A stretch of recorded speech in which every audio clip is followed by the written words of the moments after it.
बिहार में एमएलसी चुनाव के चलते महागठबंधन तो बिखर ही चुका है और अब एनडीए में भी इसे लेकर टकराव शुरू हो गया है। बिहार में विधान परिषद की 7 सीटों पर चुनाव होने हैं, जिसमें से 4 सीटें एनडीए को और 3 विपक्षी दलों के हिस्से जानी है।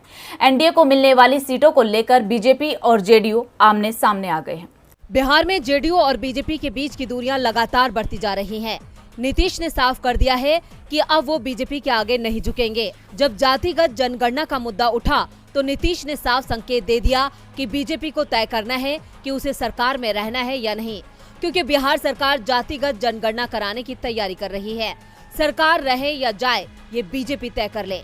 नीतीश ने तेवर सख्त किए तो बीजेपी को नर्म रुख अपनाना पड़ा, क्योंकि बीजेपी को सत्ता हाथ से फिसलती दिख रही थी। लेकिन विधान परिषद चुनाव में बीजेपी के तेवर एक बार फिर से कड़े हो गए हैं।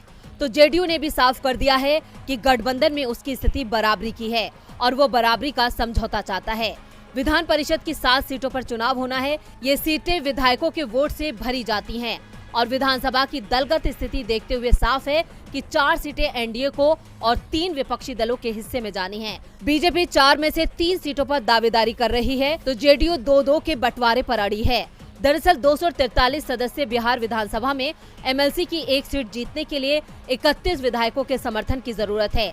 एनडीए के 125 विधायक हैं, इसमें से बीजेपी के 77, जेडीयू के 44 और हम के पास 4 विधायक हैं। बीजेपी के पास 2 सीट जीतने के बाद 15 वोट अतिरिक्त हैं। दूसरी ओर जेडीयू के पास 13 वोट ज्यादा हैं, लेकिन हम की सहायता से यह आंकड़ा 17 हो जाता है।